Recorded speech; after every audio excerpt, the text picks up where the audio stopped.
Good evening, good morning, and hello! One topic that's a massive one in the gaming sphere today, and seemingly everywhere, is remakes. I'm personally almost completely fatigued over the topic, and you might be as well. However, it still compels me. I can't stop entertaining the thought in the back of my mind. So that's what I'm gonna do today, indulge that brainworm a bit.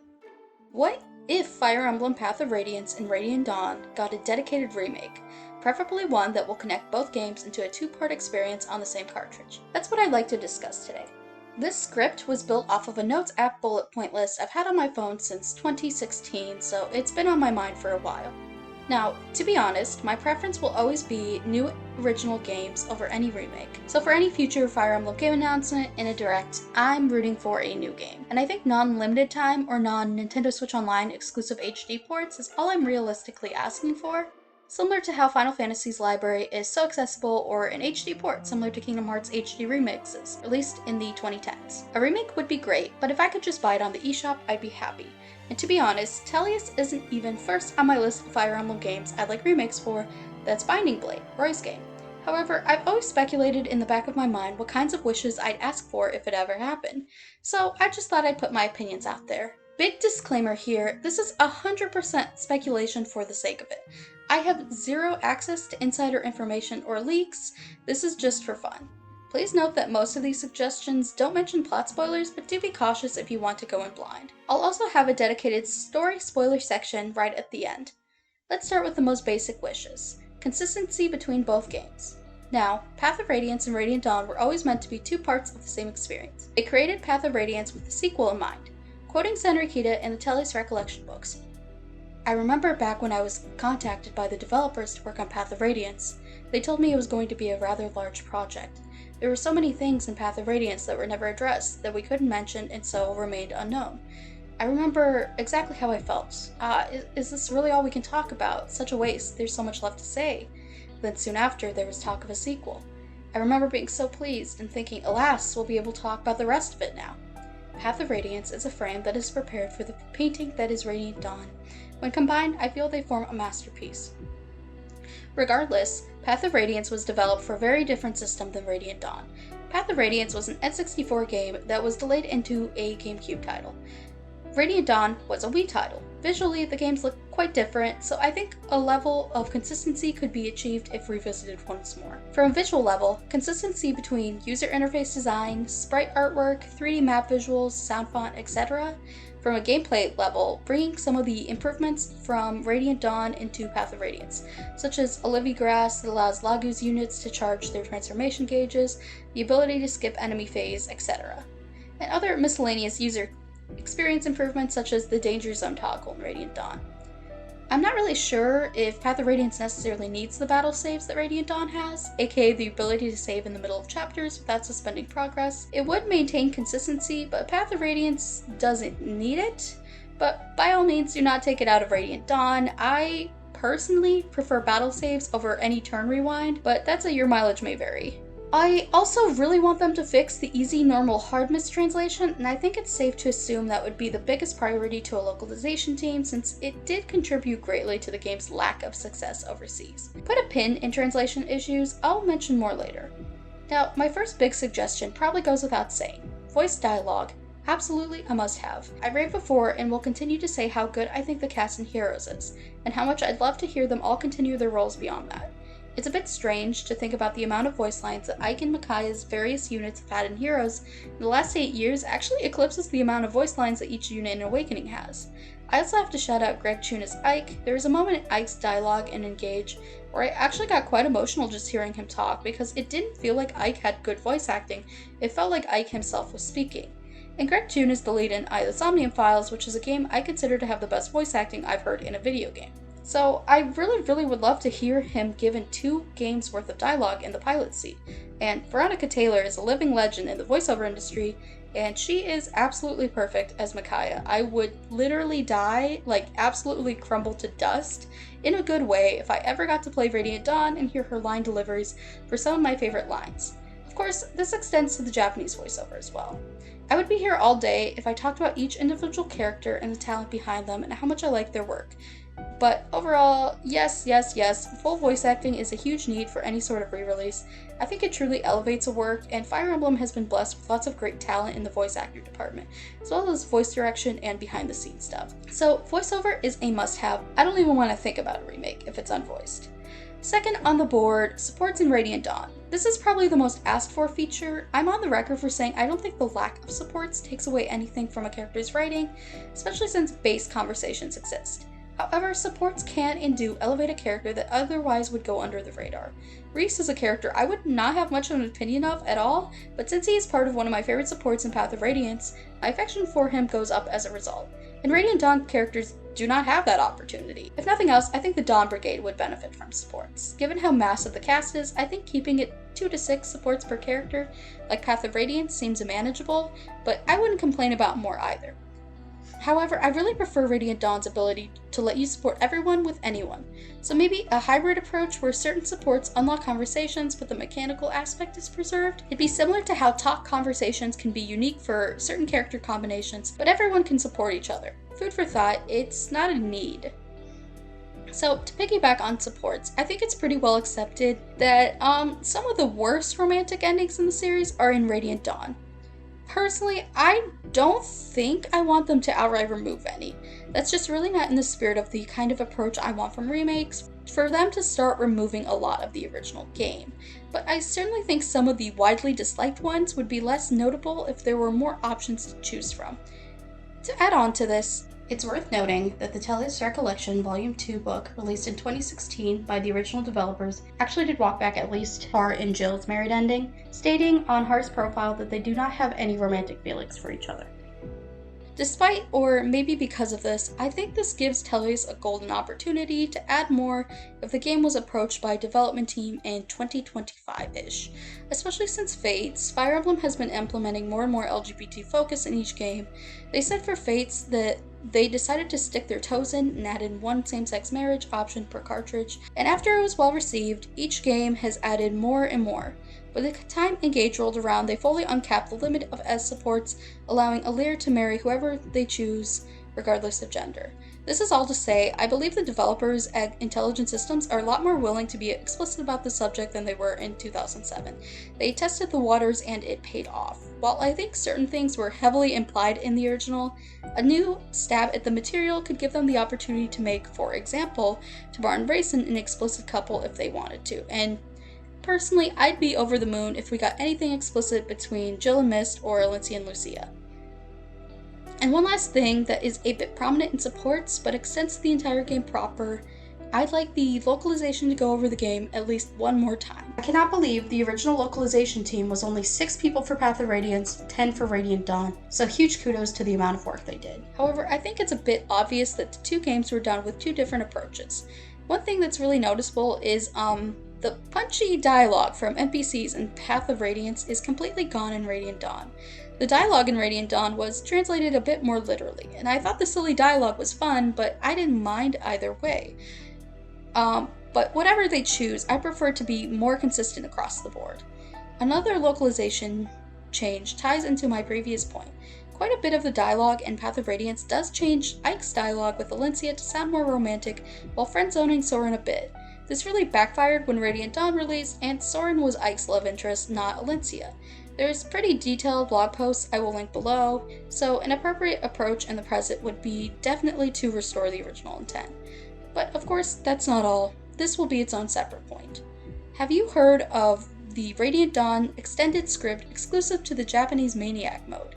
Here is an excellent article by Amy Alien I will link in the description.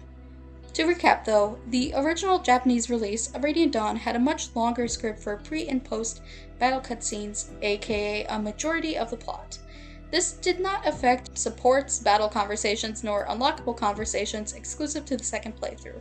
However, the Japanese localization did not translate this longer script at all, not even to hard mode, and only translated the regular script. Ergo, lots of lore, small details, and charming character moments are locked out of Japan. As someone who read a lot of the translations, shout out to serenusforest.net, which has quite a lot of it translated, it is pretty significant how much more there is to it. A very minor spoiler warning for part 3, for example, One of the scenes exclusive to Maniac mode is Randolph sussing out at the beginning of Part 3 that Zelgius is the Black Knight. To me, that is such a monumental scene because I think Part 3 is better for knowing that piece of information as an audience member. It adds intrigue to Zelgius' scenes, and it's fun knowing something that our protagonists do not know. As Emmy Elliott describes in the article, it's less that what we would call an extended script is extended, but that the regular script used in all other game modes and the international releases is a trimmed, shorter script. Because of this, there's many scenes that are severely reduced in the English version. There's a pretty significant subplot in Part 4, for example, that leads into the finale, but only 2 small threads of it remain in the North American version. To make it clear, I don't think any of this should be hard Maniac only. I don't think any story should be locked to difficulty modes.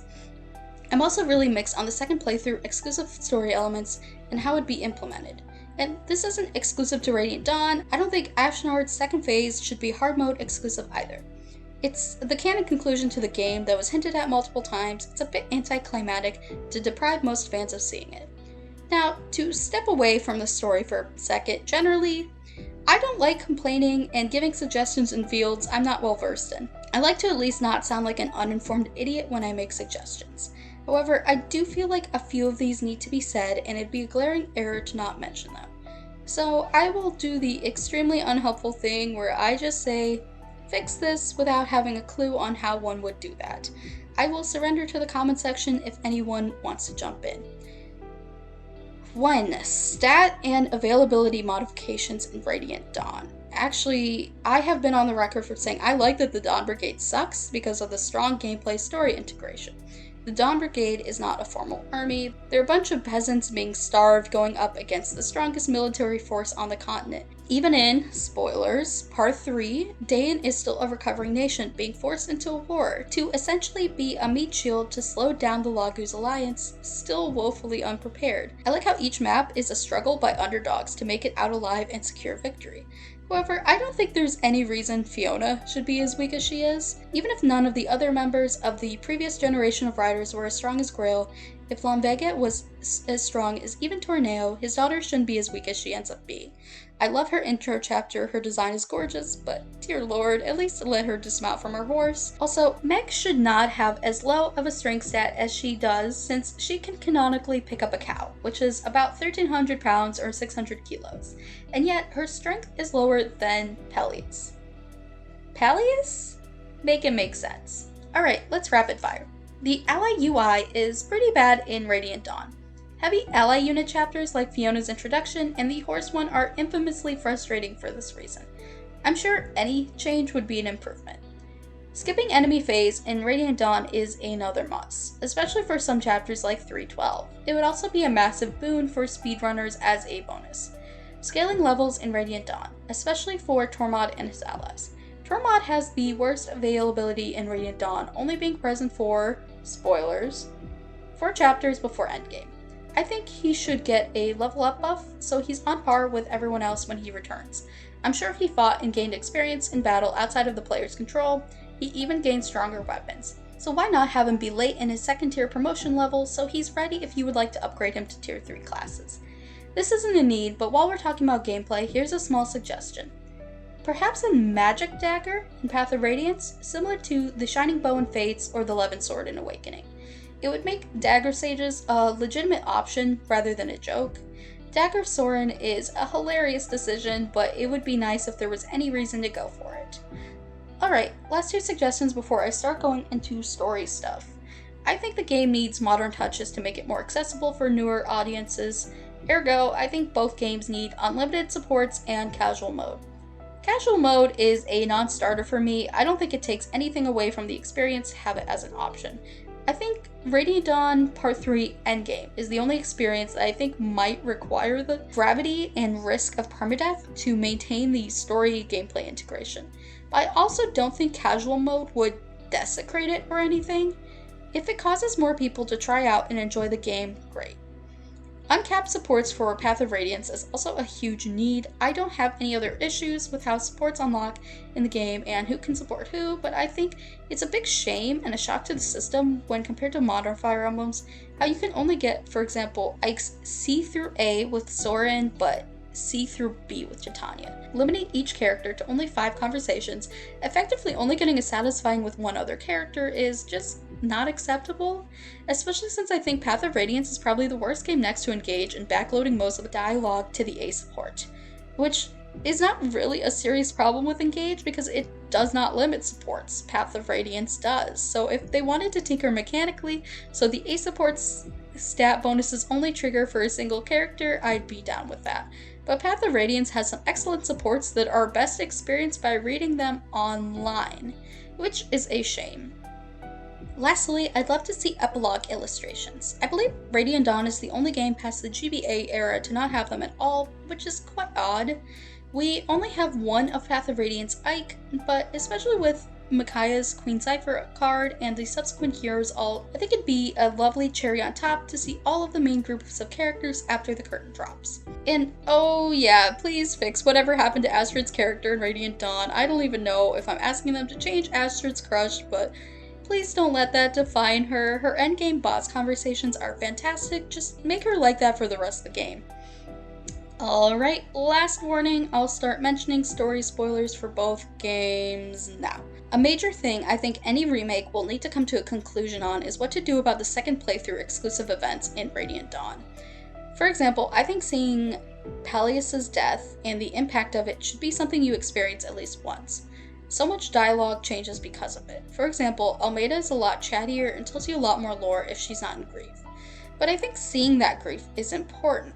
But I also think Radiant Dawn is like top 3 worst games in the series to ask people to play twice. It's a really long game. It's over 50 chapters, especially in a hypothetical voiced version, especially for something that does happen in the last half of the game.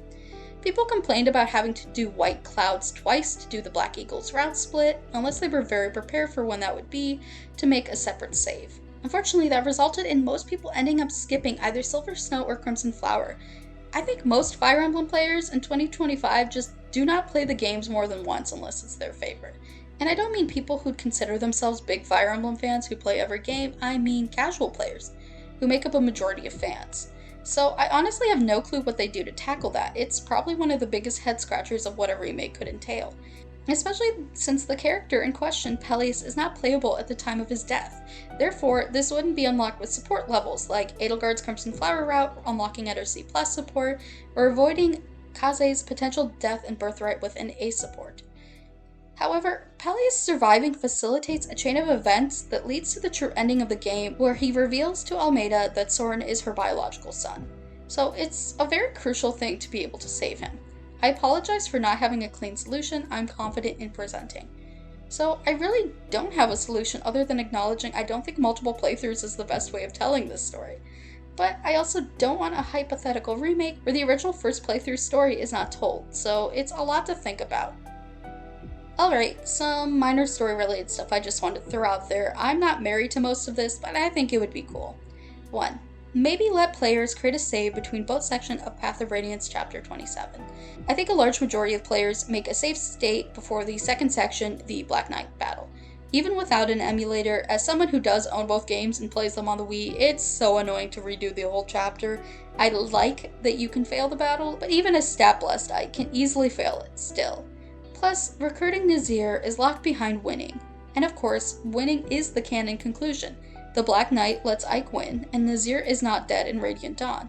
Not to mention, killing Nazir leaves out the scene with the crucial lore drop that Radiance is King Degensia's son, which leads directly into Radiant Dawn's biggest subplot. So I think a save point before the battle is probably best for ease and modern sensibilities. It would still be each individual's decision to take the L or give it a reset. 2. Perhaps teasing some of Radiant Dawn's characters in Path of Radiance. Even for just story cameos or showing up in a base conversation. Not a need, but it'd be really cool. Kiza and Lyre are mentioned in Randolph's support with Leith and actually cameo in the Laguz King cutscene. So maybe they could pop in during the mini Galia arc at the beginning. Heather too was in the datamine files, Path of Radiance, seemingly a cut character. Why not cameo her in a map? She could be a random ally thief that pops in for a turn or two, or a visit cameo somewhere in Crimea. Another I'd be quite shocked if it didn't happen is some sort of Micaiah cameo in Path of Radiance. Of course, we know she did not encounter the Grail mercenaries at all, but maybe some NPCs in Benyon talking about a fortune teller they met earlier, or an epilogue scene of her reuniting with Soth in Navassa. I think most players would know Micaiah is the protagonist of the next game, but they might not catch on that she's the sibling that Soth is looking for. So it'd be quite exciting if she appeared to tee up the imminent sequel. And 3, on the topic of Micaiah, a small but crucial suggestion. I want Ike and Micaiah's endgame conversation to not be locked behind Micaiah having an A support with Soth. I think it's a little ridiculous. This is one of the only times Ike and Micaiah talk face to face, and it's something I personally miss on my playthroughs because I always re-support them in part 1. And I don't even think the conversation even comes across as portraying Soth's relationship with her as explicitly romantic either, so I'm a bit confused on why it's locked behind it in the first place.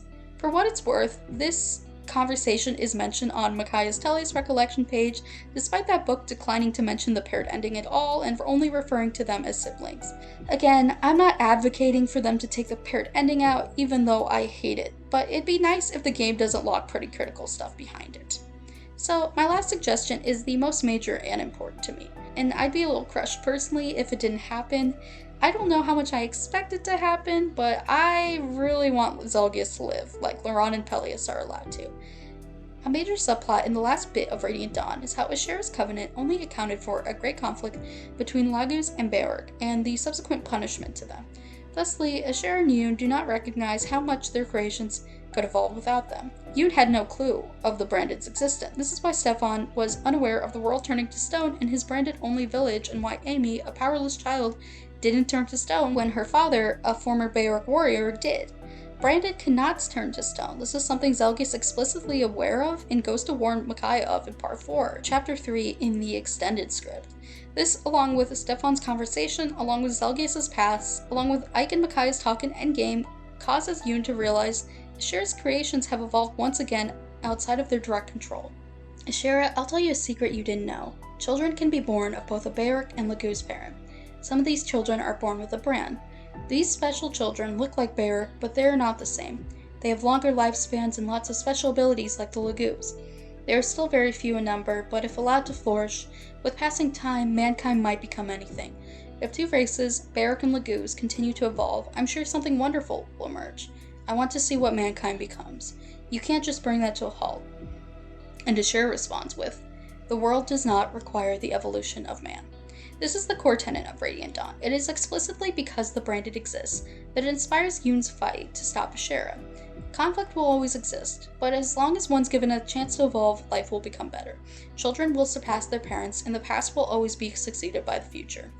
Along with Soren's extra scenes in the second playthrough, and Micaiah's resolve to live among the Beorhtric, despite her Branded ancestry, means that a major aspect of Radiant Dawn's ending is that members of the Branded deserve a second chance to be happy and represent the potential of the future. So Zelgius' death is a head-scratcher to me. It seems so antithetical to the message of the game that he was someone who greatly suffered because of his Branded heritage. Radiant Dawn is a forgiving narrative. It's not as though he is a member of the Old Guard who made terrible mistakes that ended thousands of lives over hundreds of years like Tugentia, nor was he even close to being ontologically evil like Lycain. The game exonerates him for at least Grail's death by establishing it was an accident and constantly bringing up his good deeds, like warning Tabarn off of the incoming genocide in Phoenicus. That's why I think knowing he's the Black Knight throughout Part 3 is important. You see his virtues and depth contrasted against the antagonism of the first game. It makes no sense Stefan can be redeemed and Zelgius cannot, so why does Zelgius have to die? Even from the perspective of our protagonist, Ike and Micaiah are both greatly saddened by his death too. Yoon said that Micaiah, quote, wanted that knight to remain by her side, and Ike expressed his sadness despite happiness towards his victory. So why fight to the death? And Micaiah is a healer, it would not even be a stretch to have him recover from that fight. So that is my big want, and I'm not even sure will happen, but I do legitimately think Zelgius deserves to live, and I want it to somehow be an option, be it whatever the equivalent of a second playthrough would be, or some other solution. It's my biggest wish for some sort of revisiting of the narrative. Lastly, I enthusiastically request a Zelgius Micaiah married ending, please and thank you. Okay, that's a wrap. I'd like to say I'm not super confident that I remembered everything I wanted to talk about, but I feel like I've gotten my main points down. I can always change my mind, but I'm happy with this for the present moment. And as a disclaimer, I don't mean to mention these to explain why I thought the original game was bad. In fact, they're some of my favorite games ever. I do think the opportunity to reintroduce these games would have benefits, but no doubt there'd be things I'd be unhappy with too. I maintain my ideal circumstance would be simply to let the original games be more accessible. It's exciting that Path of Radiance is coming to Nintendo Switch Online, and I'm happy for more people to experience, but it's locked to $50 a year expansion pack that only allows access while you're subscribed to it. It's there with no guarantee that you can transfer Path of Radiance data over to Radiant Dawn whenever they'll start adding Wii games. In an ideal world, the accessibility would be similar to Final Fantasy VII that's available for $16 on the eShop right now. I'm super thankful I own these two games physically, and my Wii is in great shape. I simply want others to experience that too. Whether we get a remake or a port, I hope other people give this game a try. Regardless, thank you for hearing me out and have a great rest of your day. Bye bye.